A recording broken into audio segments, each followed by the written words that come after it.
CGN투데이 기획보도, 키워드로 보는 포스트 코로나 시대 마지막 키워드는 세대 통합 예배입니다. 전 세계 선교지 소식 전해드리는 월드리포트입니다.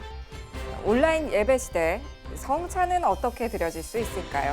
코로나19 이후 이런 것도 괜찮합니다. 류모세 목사의 성경인싸, 오늘의 YGN와이드입니다. 잘못된 교회 용어를 바로잡는 최창섭의 100초 교회 용어 바로잡기입니다.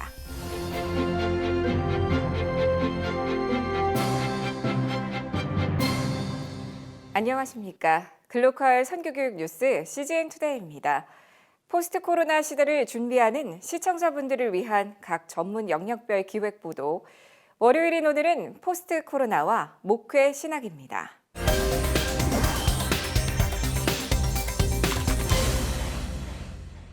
포스트 코로나 시대에 세대 통합 예배의 필요성이 높아질 거란 목소리가 제기되고 있습니다. 그 의미와 전망들을 키워드로 보는 포스트 코로나 시대 마지막 순서로 전해드립니다. 조준화 기자가 취재했습니다. 코로나19로 인해 가정에서 온라인으로 드려진 예배들은 세대 통합 예배에 대한 필요성을 더욱 크게 대두시켰습니다. 주일날 11시가 됐을 때 한 거실에 모여있던 가족이 11시가 됐으니까 이제 너는 중등부 예배를 드리러, 나는 고등부 예배를 드리러, 우리 엄마 아빠는 작년 예배를 드리러 각자 방으로 그냥 흩어져서 유튜브를 켜버리게 되는 일도 발생하게 되는 거예요. 이게 말로만 듣던 우리가 한 가족이면서도 그 안에서 하나가 되지 못하는 어떤 것. 전문가들은 함께 드린 예배로 복음에 대해 같이 이야기를 나누면서 교제와 영적인 연대감이 만들어지고 가족 공동체가 회복될 수 있다고 말합니다. 가족 공동체의 회복은 온라인 예배를 통해 소홀해지기 쉬운 교회의 공동체성을 유지시키는 끈이 될 것이라는 주장입니다. 관절의 문제들을 해소할 수 있는 이런 굉장히 좋은 방법들이 되는 거죠. 그래서 실제 이런 거에 대한 가장 큰 해결책이랄지 키를 벌써 가지고 있는 것은 교회 공동체라고 생각하고 그것은 예배 안에서 충분히 회복과 치유가 가능한 문제입니다.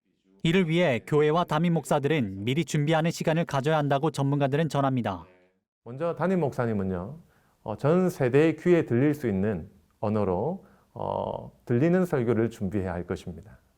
그리고 성인 성도들은요, 때때로 아이들이 떠들고 또 유아들이 울음을 터뜨릴 때 인내할 수 있는 마음의 여유를 준비해야 할 것입니다.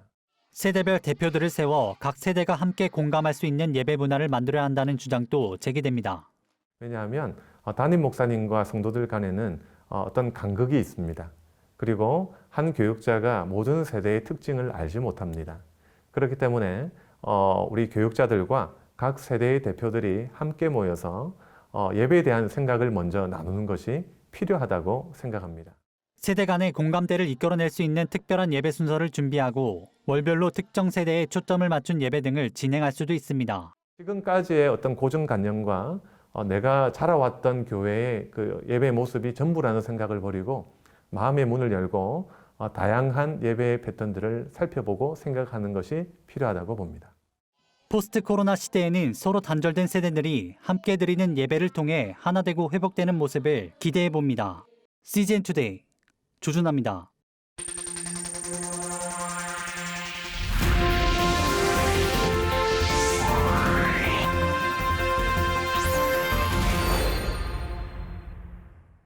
전 세계 선교지 소식을 전해드리는 월드리포트입니다.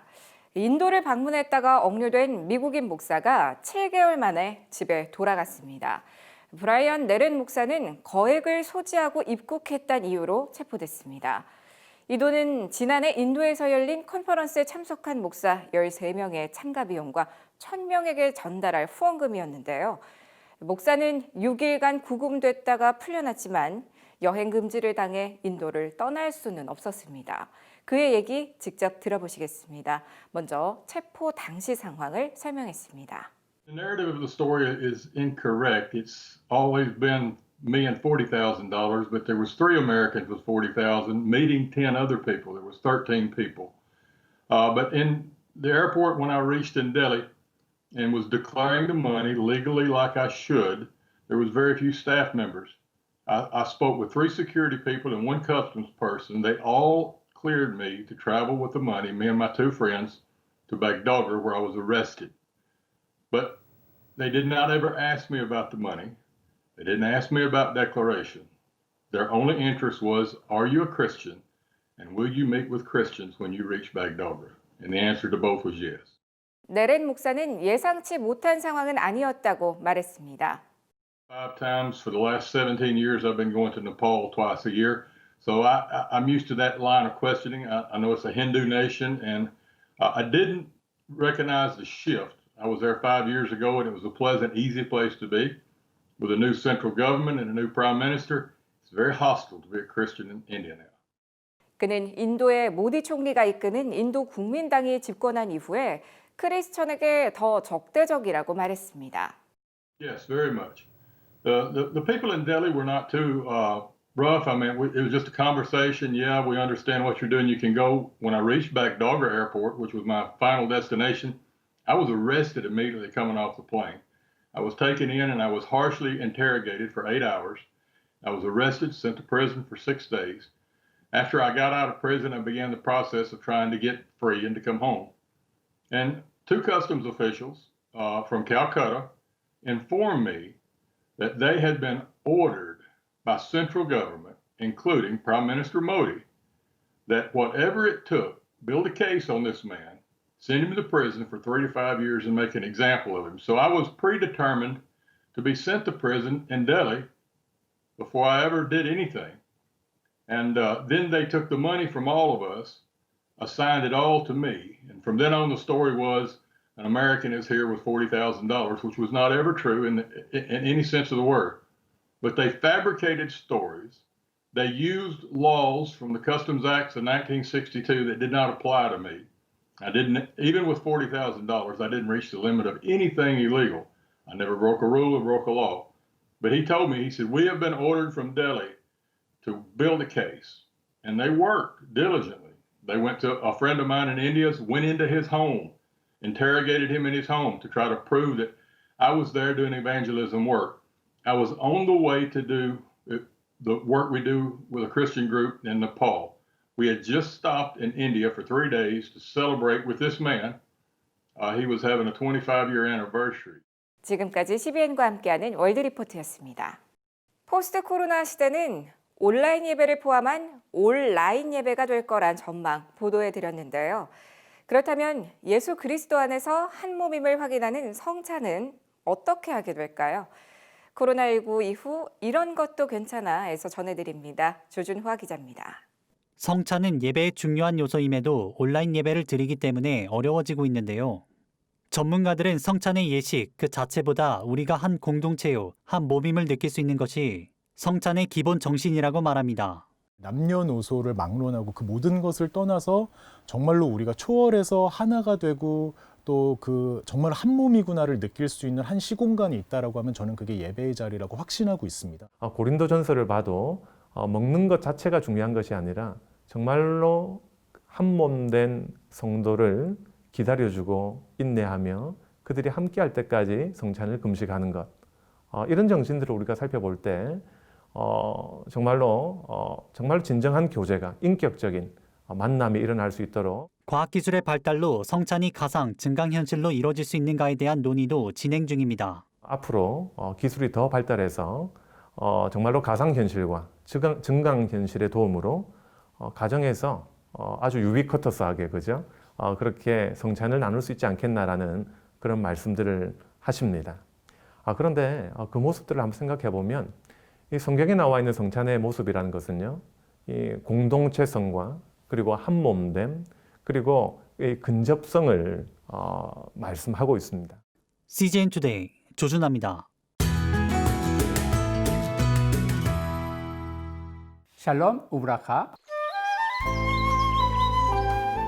자, 오늘은 주의 지팡이와 막대기는 올리브나무 가지에서 나온다라는 주제로 재미난 얘기를 여러분들과 나누고자 합니다. 자, 주의 지팡이와 막대기 하면 떠오르는 말씀이 있죠. 시편 23편 다 압니다. 자, 전 세계 크리스찬들로부터 가장 사랑받는, 심지어 많은 분들이 심지어 암송까지 하는 여호와는 나의 목자신으로 시작하는 이 말씀. 하지만 우리가 암송하는 것과 각 구절에 담겨있는 이 문화적 깊은 의미를 아는 것은 전혀 다른 세계죠. 자, 오늘은 시편 23편 4절에 나오는 주의 지팡이와 막대기가 나를 안위하시나이다. 이 구절의 의미를 한번 살펴보고자 합니다.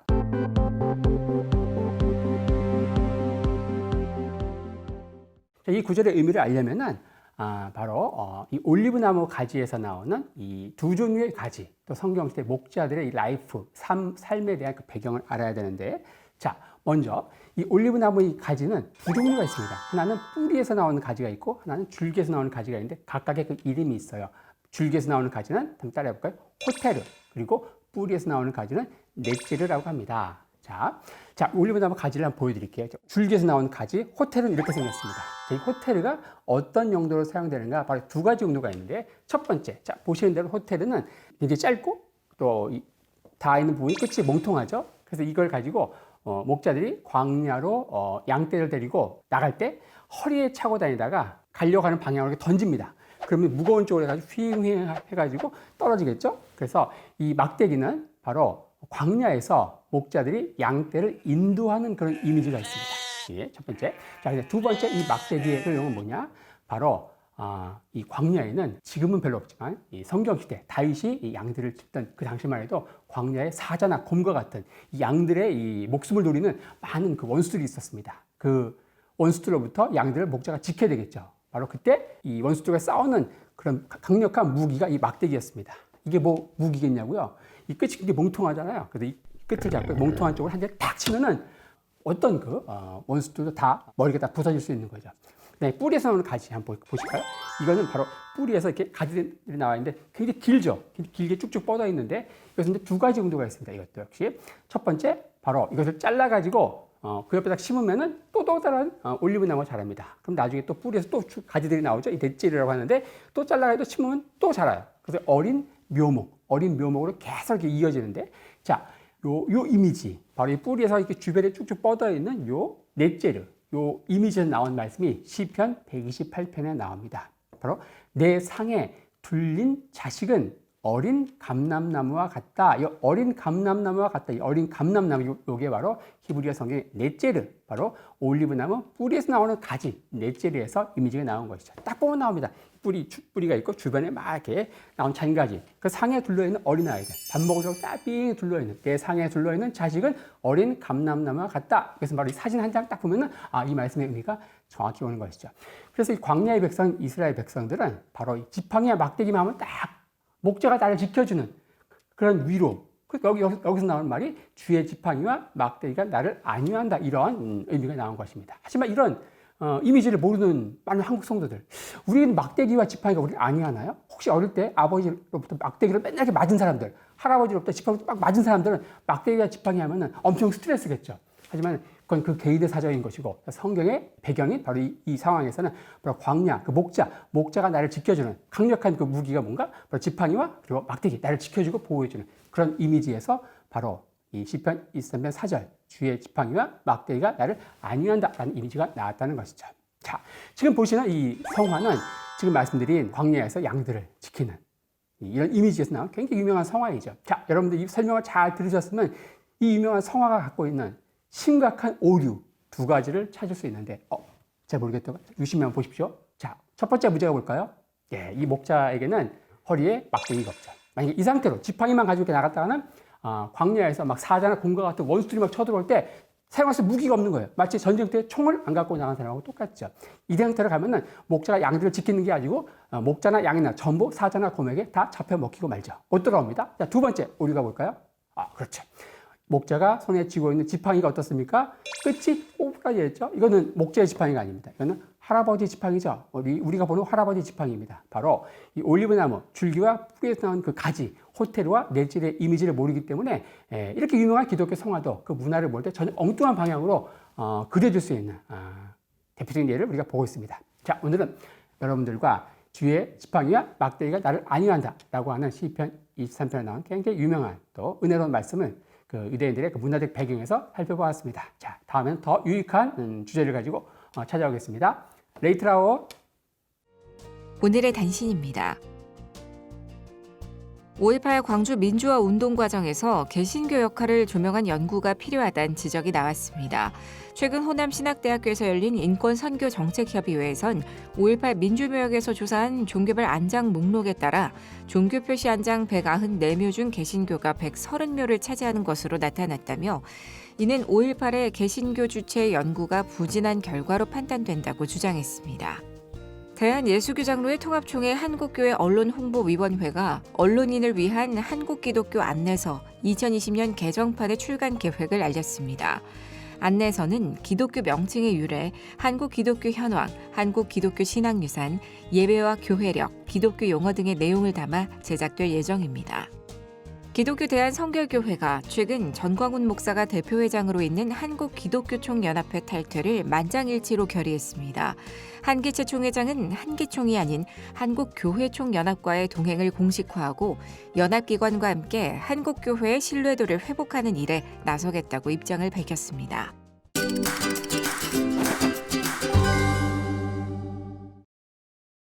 안녕하십니까. 교회용어 바로잡기 최창섭입니다. 비록 지금은 사라져가고 있고 또 학교에서 배우는지 안 배우는지 모르지만 우리 말에는 장음과 다음음, 즉 긴 소리와 짧은 소리가 있습니다. 이렇게 장단음이 있는 것은 장단음의 음가를 살려서 제대로 발음하지 않으면 뜻이 달라지기 때문입니다. 성경에서 장단음을 구별해서 발음하지 않으면 뜻이 180도 달라지는 경우를 말씀드립니다. 먼저 사무엘상 15장 22절 말씀입니다. 순종이 제사보다 나았고, 이 말씀을 순종이 제사보다 낫고로 발음하면 말씀에 순종하지 않아도 제사만 드리면 된다는 뜻이 되어서 원뜻과 다릅니다. 다음에 빌립보서 2장 3절 말씀입니다. 각각 자기보다 남을 낫게 여기고, 이 말씀을 각각 자기보다 남을 낮게 여기고 이렇게 짧게 발음하면 나는 높이고 상대는 낮추라는 의미가 되어서 역시 원뜻과는 정반대의 뜻이 됩니다.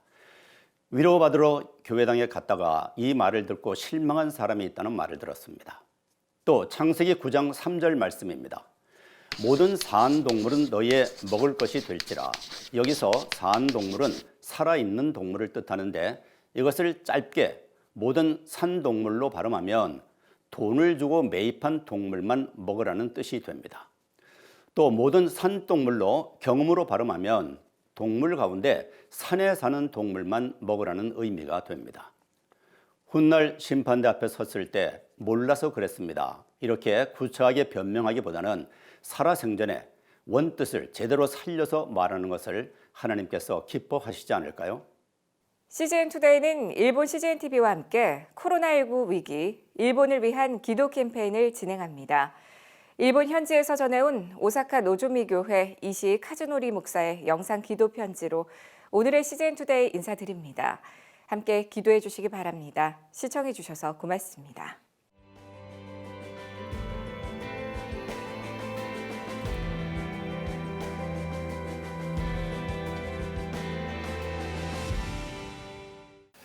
こんにちは。日本キリスト教団の大阪のぞみ教会の牧師の石井和則と申します。いつもお祈りを持ってですねお伝えくださり感謝を申し上げます。CGN テレビを通して韓国の皆様とつながることができ誠に感謝でございます。またいつもですね祈りを感じているものでありますけれども。このコロナウイルスのですね脅威の中でですね私たちのためにさらにですね祈ってくださっている皆さんの姿を知っております。私たちの大阪のぞみ教会において公のですね礼拝を今守ることができないような状況でございます。インターネットを通してツイッターのですねライブ配信を通して私たちの教会もインターネット礼拝を守っているような状況でございます。まだですねこの再開のめどが立っておりませんのでどうぞまた祈りに覚えていただきたいと思います。また韓国の皆様が蒼天礼拝の中でですね日本のためにいつもお祈りしてくださっているということを私は知っております。またその韓国のですね皆様のお姿にまたあやかりながら私たちの大阪のぞみ教会においても蒼天礼拝を守ることができていましてツイッターを通してですね蒼天礼拝をこの大阪のぞみ教会の民もまた今守っているような状況でございます。どうぞご一緒にまた祈りを重ねながらですね共に歩むそのまた公の礼拝を再開できるその日を目指してですねご一緒に歩んでまいりたいとお祈りをよろしくお願いいたします。